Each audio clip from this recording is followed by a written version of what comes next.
So welcome back, guys. So today I want to talk about how much I spent on my car and the process I went through to fixing it and everything I had to fix and when I got it. I got the car itself for $1,200. The car was pretty much ragged out and it was sitting for a long time when I got it. It had these ugly rims on it and an ugly paint job, and it had these terrible hood scoops that I just hated, and they weren't even functional. No.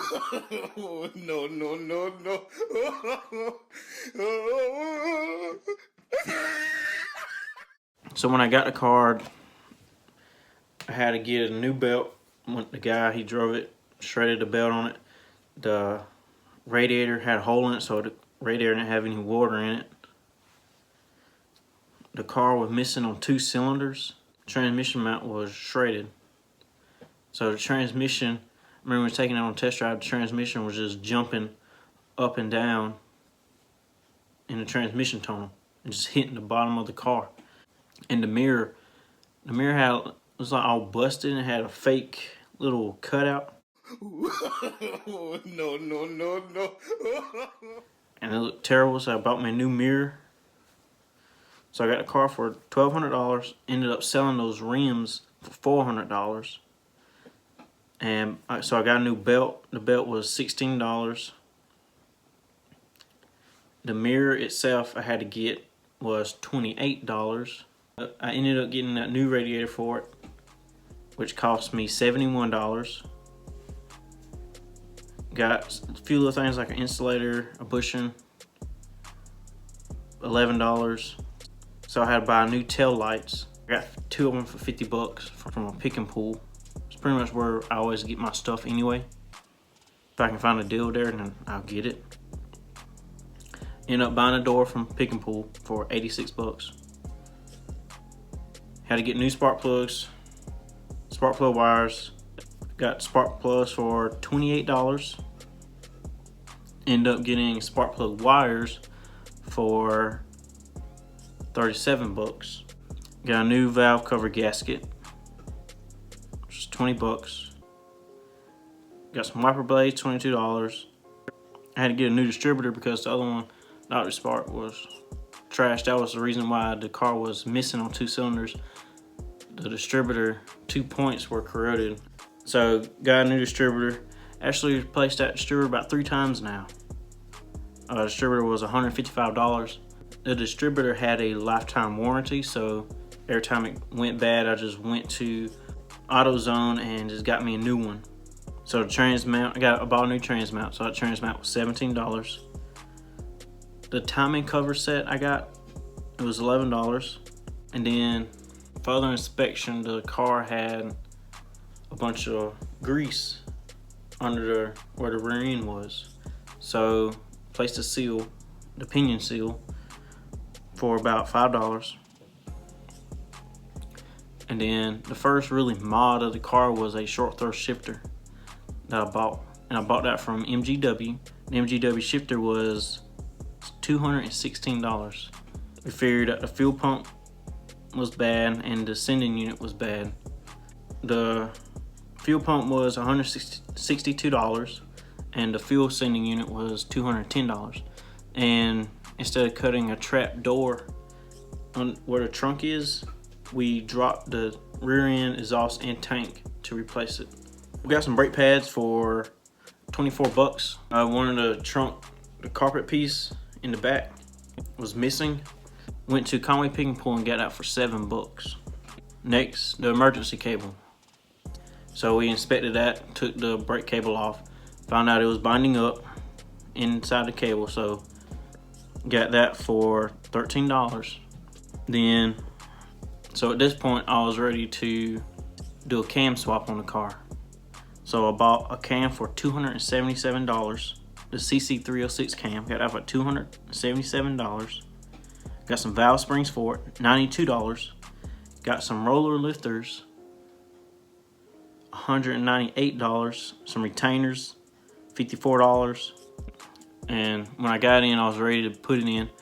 Taking the cam out, we noticed the cam bearings were bad. Just a few of the lifters, they were one of the cam lobes, or couple actually, were ground down from that lifter and from the lifter being stuck. Instead of just putting the cam in there and just sending it, I said, well, time to do a 33. So that's when we started pulling the motor out to get it rebuilt. Bought a head gasket set for $66. Timing set, $86. Went ahead and replaced some hoses. Radiator hoses, $32. Needed a clutch pallet bearing. Got that for 15 bucks. Radiator hoses, 34 bucks. Timing set, $86. Head gasket set, $66.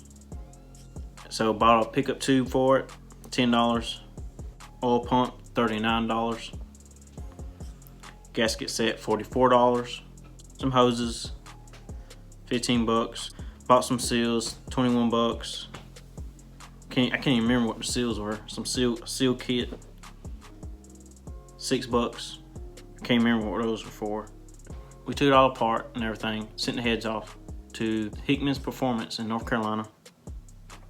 Got the cam bearing set done.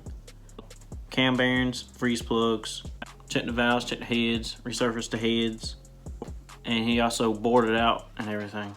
So the cam set was $21. Freeze plugs, $10.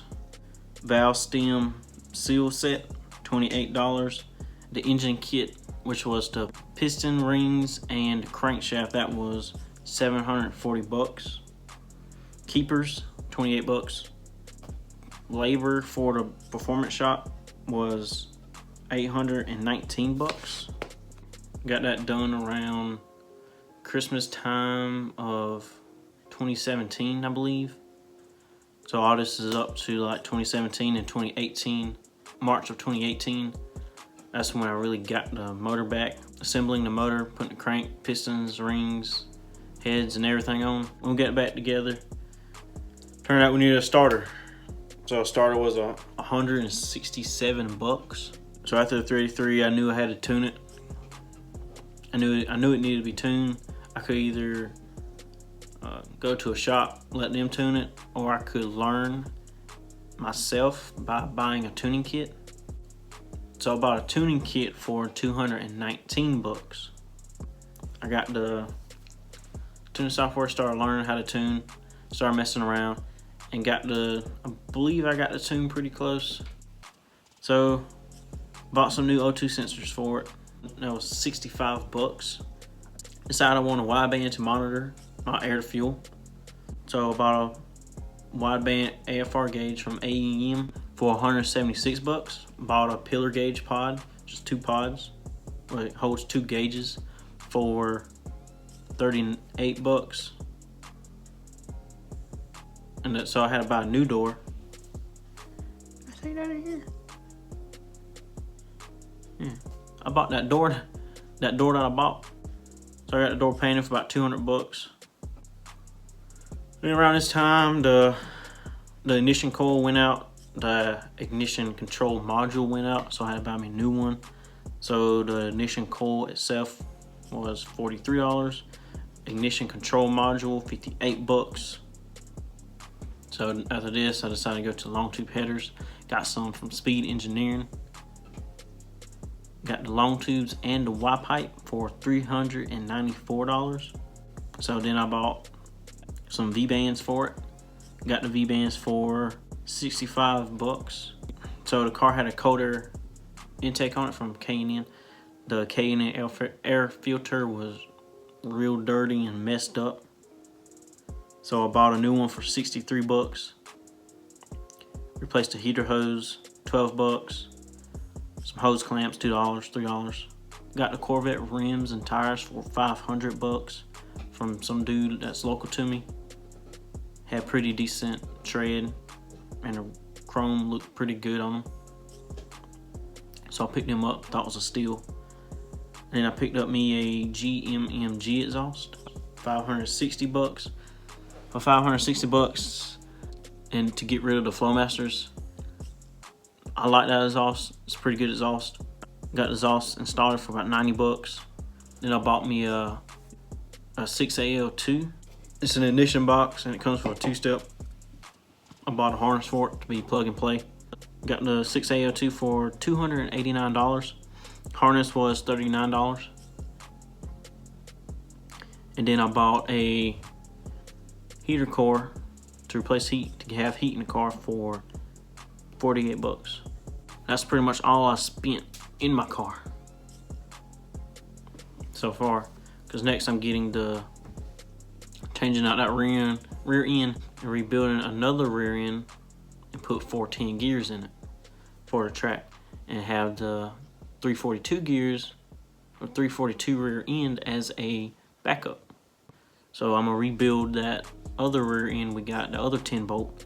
So the grand total came out to be about $7,900. That's how much I spent so far on my car.